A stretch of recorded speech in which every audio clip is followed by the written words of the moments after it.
One of the biggest causes of neighborhood fights is blocking someone's driveway. No, I didn't move. I was in park. And in Dallas, Texas, a local plumbing contractor who is in the neighborhood to install a drainage system can't find street parking. So he temporarily puts his excavator in a neighbor's driveway without her permission. She backs straight into it, so he starts filming.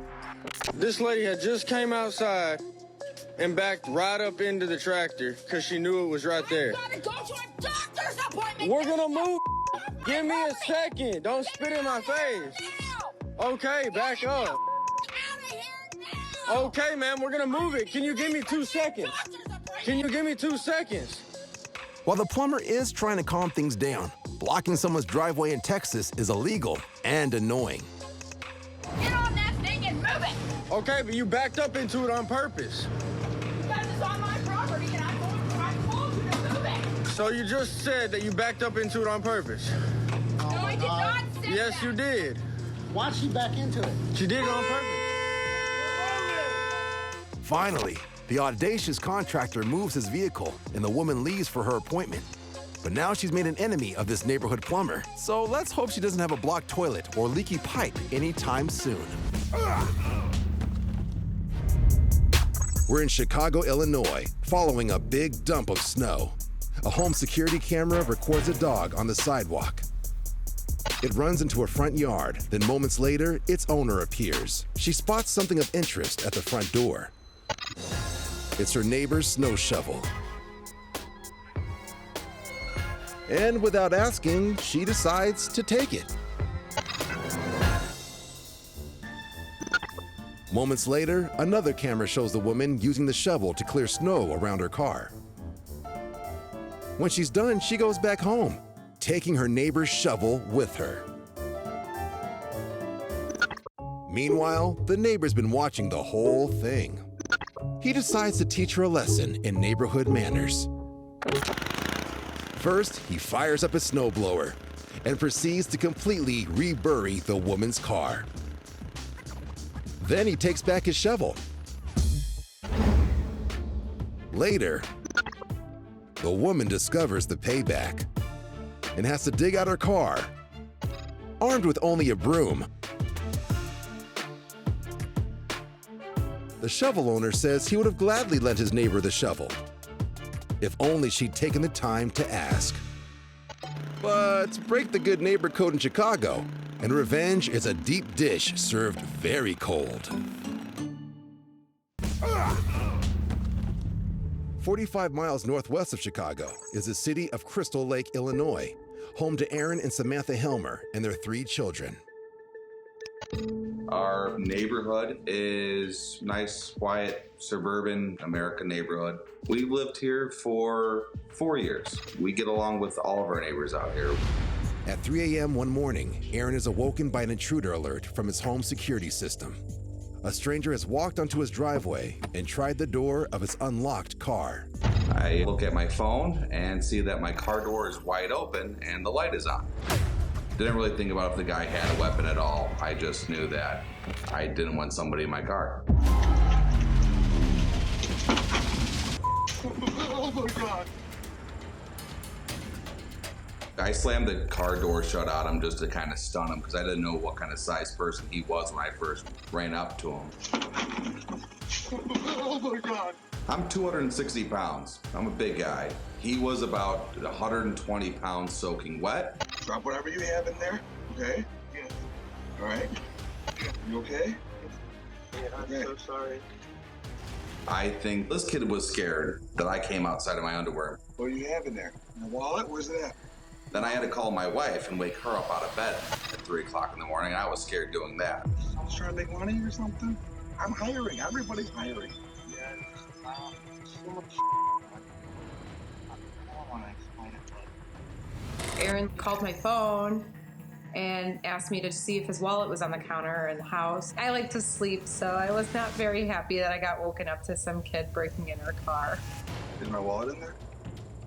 So when I walked out, I just said it like right away, like, call the police. Like, why are we standing here? what the f*** you doing? I'm really sorry. But then like I saw it was a kid and I could see that like Aaron was kind of unsure of how to handle the situation. I just went into mom mode. What else you got? What else did you steal from other people? Just some watermelon. How old are you? 17. What the I know, I'm sorry. You trying to go to jail over stealing $5? He was a young kid. If you call the cops on him right away, that could scar a young kid on his record. I used to get into trouble when I was younger, and I didn't want that. How many other houses did he hit so I can get this back? Honestly, I just wanted to get through to him like how stupid what he was doing really was. You know, your whole life over some stupid I'm not doing any damage to parties. If he would have caught the wrong house, he could have got shot over like a couple of dollars. Think of this as your lucky break, man. Yeah. We talked for about 10 minutes or so. He never tried to run at all. Where do you live? I live a couple blocks. I don't know that he was a neighbor, but I never ran into him before. Still live at home with your parents? Yeah. Where do they think you are? Empty the rest of your pockets. So he had about 10 pairs of sunglasses, around 5 pairs of prescription glasses, about $5, $10, Like 20. $20. He had a pocket knife on him, and he had a bag of Skittles. Learn your lesson. I am, trust me, I'm so sorry. Don't apologize to me. Yeah. Think about it. We let him go before we called the police to come get the things. It's not ours. We wanted to get back to the people that it belongs to. Hey, you know what? You ever been in trouble with the police before? No. It's not fun, I can tell you right now.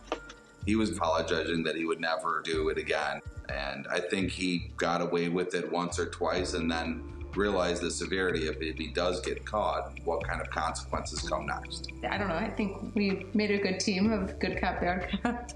I'm going to fuck to bed. I think our neighbors, him and his parents, would appreciate how the situation was handled. I mean, we still really don't know the full reason of why he was doing what he was doing. So as long as he took something away from it, that's good enough for me. Like stupid. I live on a pretty big property out in the middle of nowhere in the mountains of New Mexico. And apparently, one of my neighbors has been chucking their empty cups onto my property. There's a whole bunch of them. And so what I did was I got myself a motion-activated trail cam. Let's go ahead and put it on this tree. I'm going to aim it so that it's sort of pointed at the road and pointed at the cups. And so that way, whenever one of my neighbors drives by, we'll see which neighbor is actually the one throwing the cups. The spy cam is a great idea, but sometimes the evidence just falls in your lap. Holy it's my neighbor Dale. Talk about being in the right place at the right time. Time to confront that naughty neighbor, Dale. Dale! Is this yours? No. What? Have you been throwing these in my yard? No. Yes, you have. No, I haven't. You've been throwing these in my yard. Why? I wouldn't throw those in yours. Nothing to do with it. I just saw you throw this cup into my yard. You... No. Get out of here. Dale, I have you on video throwing this cup in my yard around a whole bunch of other I just got home, all right? I just saw you throw this cup into my yard, and I want you to go pick up the other ones that you've been throwing in there too. You want me to what? Go pick up the other ones. Look, if you've got trash in your yard... You're getting too close. Who's getting close? You're on my property, my house. Just... Did you throw this cup on my yard? No. You did, No. and I can show you the video. Oh, I don't think so. If you go clean up the cups, I will forget about the whole thing. I have it on video. I don't know it was what you. you're talking about. I don't want to hear any more about it. You take your trash and you go. That is literally your trash. It's not my trash. It doesn't seem like Dale is getting the message. It's your trash, Dale. And I expect you to clean up the rest of it. I'm going to give you 1 day, or I'm going to pick it up myself and dump it on your property. I don't even know what to say to you. Better be gone when I get out of there. I'm gonna trust you're gonna pick it all up, Dale.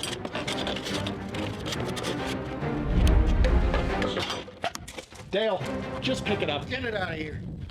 Just pick it up, Dale. One day. It's my neighbor Dale. If parking and trash issues can separately cause friction between neighbors, together, things can get very messy indeed. Like in Toledo, Ohio, where this woman is moving her neighbor's trash cans out of the way. They are blocking the parking spot in front of her house.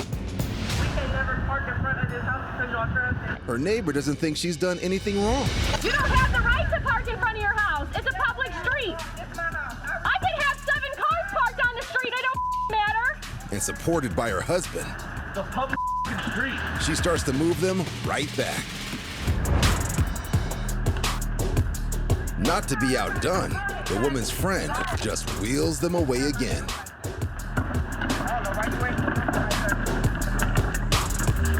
Really over traffic. The woman is now trying to park. It's not yours either.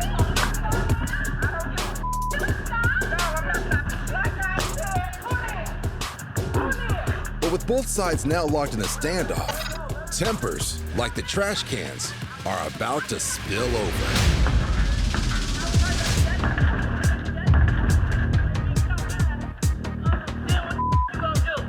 The street winds up littered with garbage. But this trash tit for tat is not over yet. The woman in purple is determined to have the last word.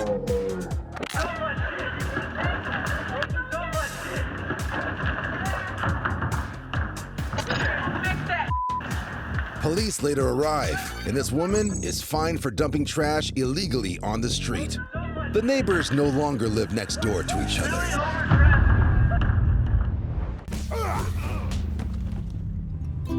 When Ethan Edwards moved to Hawaii in 2014, he thought he found his own private Shangri-La. I live on what we call the Big Island of Hawaii. People could create their kind of own paradise because they could kind of be in their own little walled garden and had a choice to hang out with their neighbors. It is very possible that you could live here and not know the person across the street for 20 years. But in 2018, everything changed. The Kilauea volcano had been erupting for a month, reclaiming the island at a rate of 6 football fields every hour. By the time Ethan, his partner, and some friends returned to their neighborhood, Leilani Estates, to process what happened, 70 homes had been lost, including their own. This was a couple weeks after lava had actually taken the place that I lived. They kind of had established a system to let people in and out of Leilani, because one of the issues they were having is that people were coming in and stealing from other people's houses. Kind of this mentality of like, the lava's gonna take it anyways, kind of who cares? And so they had to set up a system of security. We had lived there, so we were able to get past like all the security. We were about 500 feet away from where our house used to be. So we just parked on the side of the road, and my partner, she got out and she was just looking at the lava and just crying about, you know, the grief. And it was her like letting it go. Obviously the lava was happening, but had no idea what we were about to experience. It just kind of came out of nowhere. And when I say it, I mean this man. It was the first and last time Ethan would meet his neighbor, John Hubbard. It's just kind of trying to have dialogue, but there wasn't communication. It was like, here's a man with a gun pointed at my head. It's like, you need to get out of here. And he didn't really care. The men have no idea that they live on the same street, and Hubbard won't listen to Ethan's pleas. I live here, you get out of here! He wasn't really asking any questions. He was straight up just demanding, get out of here, you shouldn't be here. We live here on the whole Kubu! And I was like, hey man, like I don't know who you are. We live here, this is a public road. You know, we have a right to be here. He fired twice, and there was this sense of escalation, is like he was becoming more and more serious. No! It's like the first shot was a little off, and the next shot was closer to my head. I didn't want the third shot to be me. Are you No! I live here! I live here! Out of here! I live here, you get out of here! We live here on Whole Coopville! You! And for me at that point, it was like, all right, this guy's got a gun. He's obviously not listening. He's in a super aggressive, violent state. It's time for us to get out of here. To save his own life, Ethan had to think fast under fire. So at the moment that I realized there was no communicating with this person to have, like, kind of find a peaceful resolution, I was like, okay, either I'm gonna get shot here or someone else is gonna get shot behind me. There's really no neutralizing someone in that state that isn't willing to listen. All you can really do is ultimately walk away and hope they don't shoot you or anyone else. And that's what we ended up doing. Get out of here!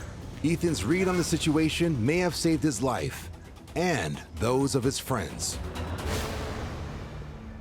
We were all able to get in our cars and drive up the road.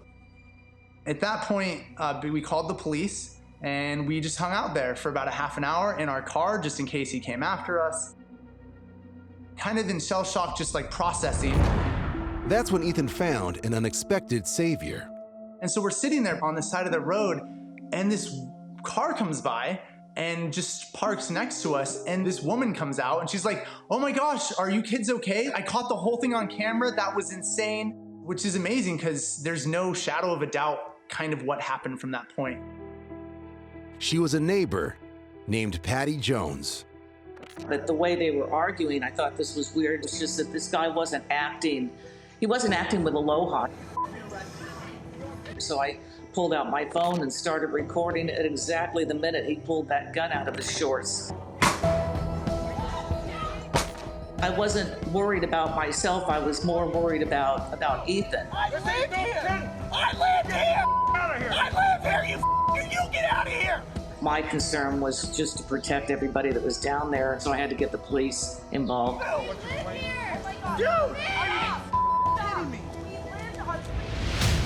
The police arrived on the scene and arrested 61-year-old John Hubbard. During Hubbard's trial, Ethan learned that his neighbor was a convicted felon, going back to a drug trafficking charge in Kentucky in 1976. John had actually had a past felony and wasn't legally allowed to have a gun.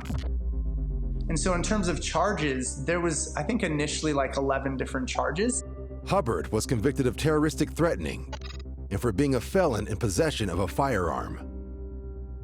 He did end up going to jail.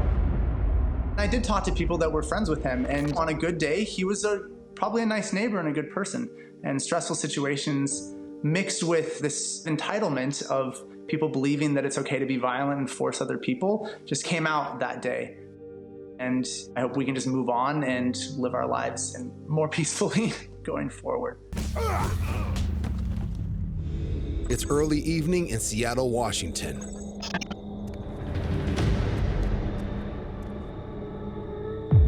And this flannel-wearing man is out for more than just a neighborhood stroll. He's casing houses. The stranger checks a back door, but it's locked. So he heads around the corner to look for another way into the house.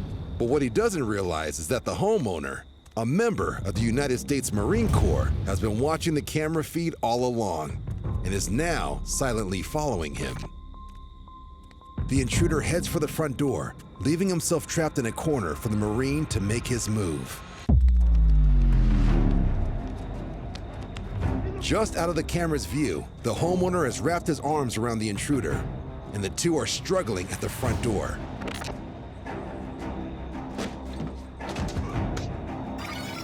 They come tumbling down the steps.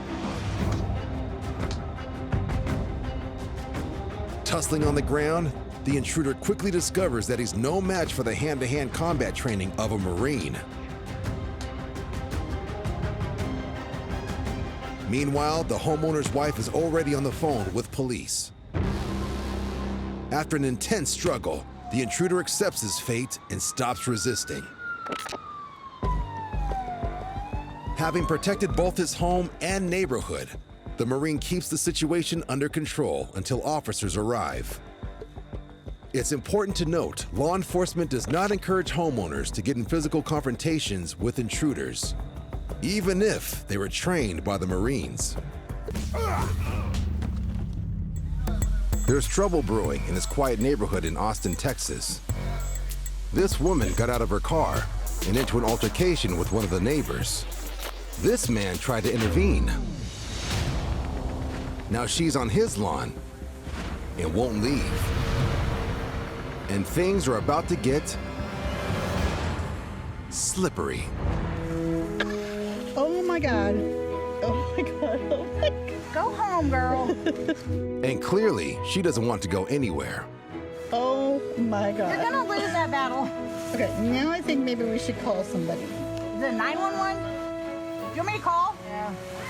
Please get off my property. I'll defend myself on my property. Get off. Oh my God, maybe we should call. When police arrived on the scene, no charges were filed. And the soaking wet woman finally left the neighborhood.